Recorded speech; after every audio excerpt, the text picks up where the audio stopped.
Coucou tout le monde, on se retrouve aujourd'hui pour une nouvelle vidéo et aujourd'hui je vais vous présenter ma première vidéo que j'appellerai Colo Scrap. Alors qu'est-ce que j'appelle Colo Scrap? C'est des petites créations que j'ai colorisées et comme il y a de la colorisation, du coup que j'ai un peu de scrap, du coup j'ai appelé ça Colo Scrap. Donc aujourd'hui je vais vous montrer tout simplement comment j'ai réalisé ce petit papillon. Voilà. Hop, voyez, les petites ailes. Et voilà. Donc du coup, en fait, quand j'ai fait mon tuto il y a quelques semaines de ça, j'en avais fait 4. Mais en fait, vous, il faut partir sur la base de 1, c'est-à-dire un... Enfin, je vous l'ai expliqué de toute façon dans la vidéo, mais en fait, vous ne le faites pas multiplier par 4, vous le faites en une seule fois, en fait, tout simplement. Donc voilà. Et bien, j'espère que cette petite vidéo vous plaira. Moi, je vous fais des gros bisous et je vous dis à très bientôt pour une nouvelle vidéo. Bye bye. Donc j'ai fait une petite création à laquelle j'ai allié le coloriage. Donc pour ceci j'ai utilisé un dies avec l'appareil, donc c'est une mini Big Shot en quelque sorte. Ça s'appelle la décoratrice et elle est de la marque Toga. Et donc à l'aide de cette machine je vais créer un petit papillon sur un papier et lequel, vous allez voir, va me permettre ensuite de le décorer et le colorier. Donc là, vous me voyez, voilà, je place bien ma feuille afin que le papillon soit bien centré sur l'espace de feuille. Donc ensuite, on recouvre. Bon, ceux qui connaissent le système de la Big Shot, vous savez déjà. Ceux qui ne connaissent pas, si vous êtes intéressé, je peux éventuellement vous faire un petit tuto. Ou bien, vous pouvez aussi voir sur la chaîne de Chris Color. Je sais qu'elle avait fait une vidéo quand elle avait eu sa Big Shot pour justement expliquer comment ça fonctionnait. Donc le fonctionnement est le même, sauf que là, c'est une version miniature. Donc moi j'en ai réalisé 8 car j'ai fait 4 papillons, mais pour faire un seul papillon vous n'en aurez besoin que de 2. Et j'ai réalisé cette découpe avec des feuilles à imprimante au grammage de 220-240. C'était des chutes de papier. Ensuite je vais le coloriser, donc j'ai décidé de faire sur un fond gris et donc je le réalise à la pastel. Donc je dépose ma pastel sur l'ensemble de mon papillon. Un petit peu partout.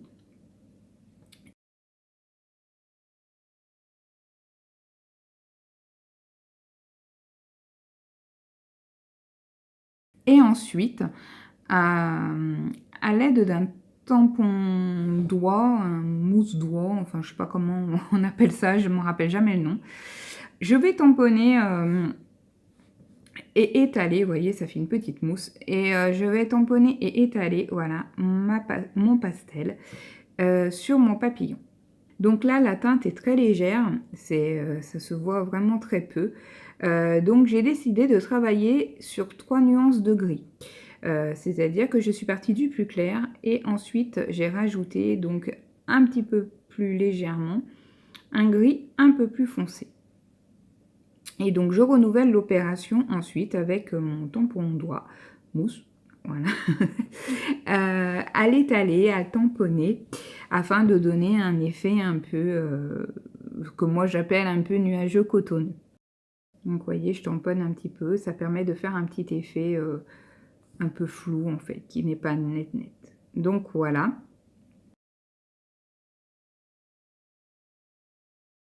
Après la deuxième couche, et là donc je vais renouveler avec encore un gris vraiment plus foncé. Je vais en mettre quelques touches, voilà, vraiment très légèrement. Voilà, un peu sur les deux côtés. Et pareil, je réédite l'opération, de nouveau tamponnage et étalage, on va dire, si on peut dire ça comme ça.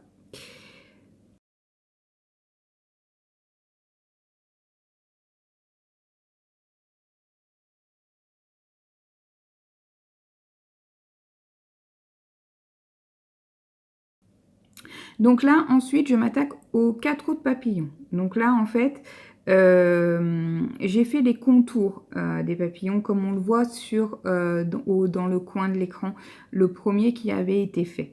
Donc en fait, bon, j'ai un peu du mal à faire des traits droits si je dois suivre une forme. Donc en fait, j'ai décidé de m'aider d'un moule de papillon que j'avais fait et pour faire justement les contours à peu près uniformes. Et donc, j'ai procédé comme ça sur tout le tour. Alors, je reconnais, ça prend du temps de faire ça. Alors après, si vous êtes doué et que enfin, vous vous sentez de faire le contour du papillon sans avoir besoin enfin, de procéder comme je l'ai fait, c'est tout à fait réalisable. Je sais que moi, j'ai tendance à ne pas aller droit et comme j'aime bien en général que ça soit bien droit, j'ai préféré jouer la sécurité. Voilà, tout simplement. Mais après, c'est pas une obligation de se servir d'un moule, on peut très bien le faire à main levée.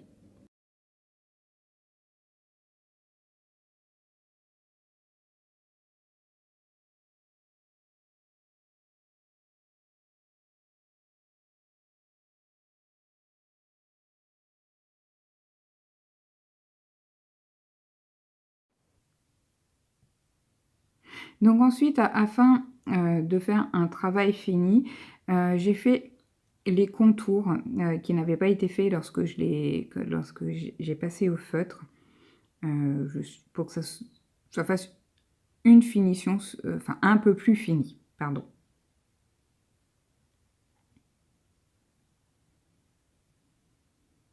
Il y a des endroits où ça avait déjà été fait, donc j'ai pas eu besoin de repasser.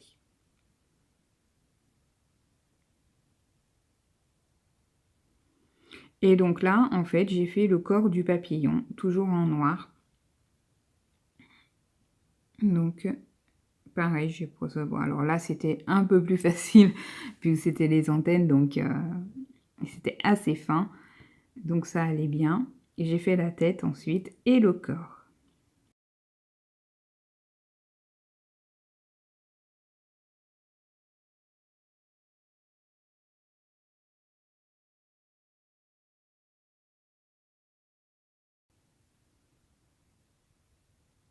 J'ai fait les finitions qu'il fallait afin que ça soit bien fini.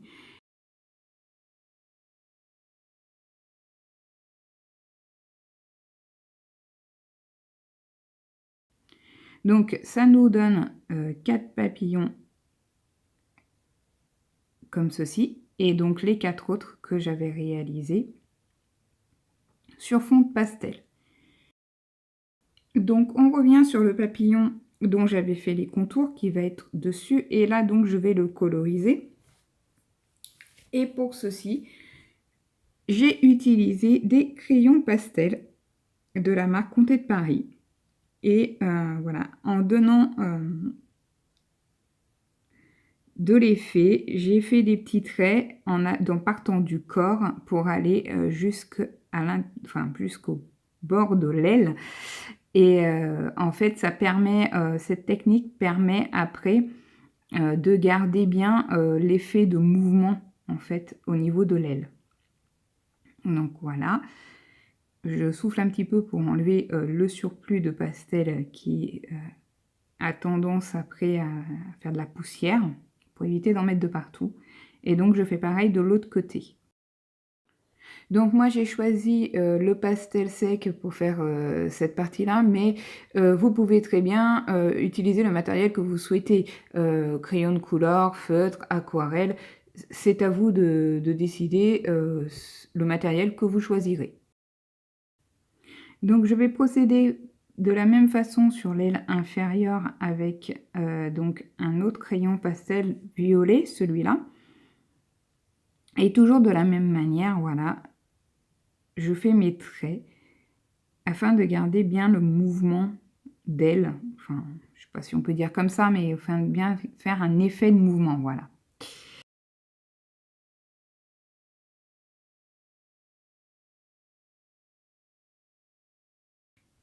Donc, afin de finaliser cette colorisation, je vais estomper la pastel à l'aide d'un coton-tige.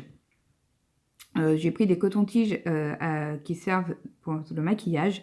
Et donc, j'ai fait la partie plate. Et je garde toujours l'effet de mouvement. Et j'estompe avec l'effet de mouvement que j'ai donné, en fait, en passant le crayon au départ. Et je fais ça du corps vers l'intérieur de l'aile. Pareil de l'autre côté. Et ça permet, en fait, les traits de crayon du crayon pastel restent. Donc, ça permet de bien garder cet effet de mouvement. Et donc, je retourne de l'autre côté et je fais de la même façon pour les ailes inférieures.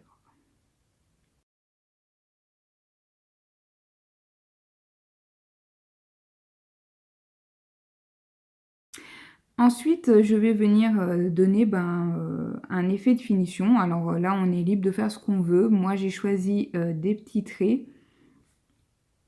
pour donner un effet de dessin à l'aile, voilà, comme sur les papillons. Après, si on se sent plus artistique, on peut faire des dessins plus aboutis. On peut faire de très jolies choses. Moi, j'ai choisi, je ne suis pas une experte du dessin, donc du coup, j'ai choisi juste de faire, voilà, comme ceci.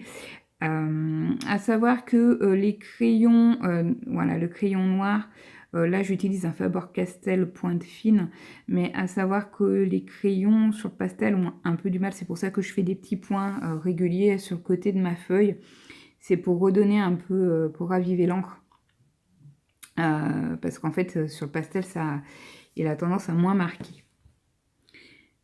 Et donc, en complément de ces petits traits, au même nombre de traits, j'ai fait des petits ronds, voilà, dans le coin de mon aile, que j'ai fait sur un crayon très fin.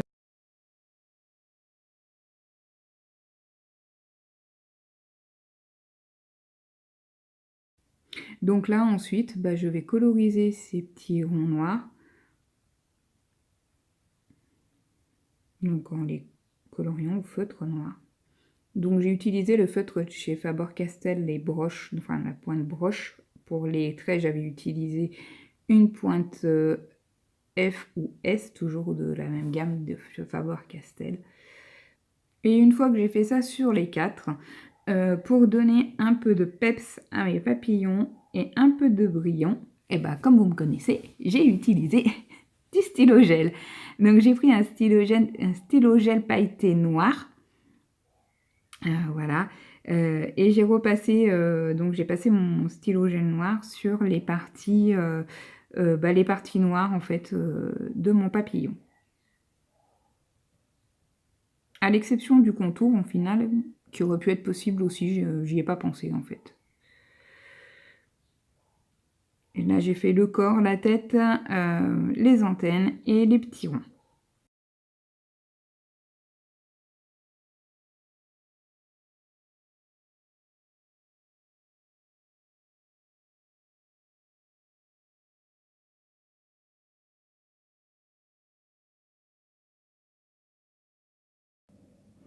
Et donc voilà ce que ça donne en pleine lumière, voilà, avec le côté pailleté.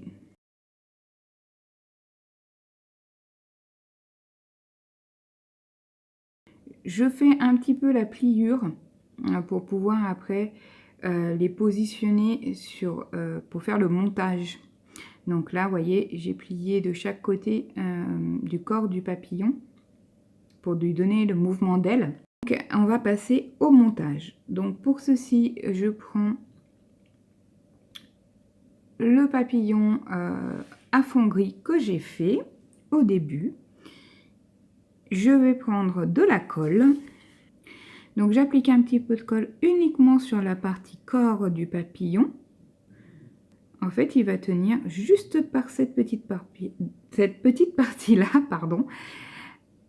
Donc je vais enlever l'excédent de colle afin que ça ne colle pas de trop. Et donc ensuite, je vais venir poser mon papillon dessus. Voilà, j'essaie de bien l'aligner au niveau de la tête et des antennes. Et à l'aide d'un petit ciseau, bon après vous prenez ce que vous voulez, hein, vous pouvez prendre un embout de crayon, enfin quelque chose qui vous servira pour faire pression sur la colle afin voilà que ça prenne bien.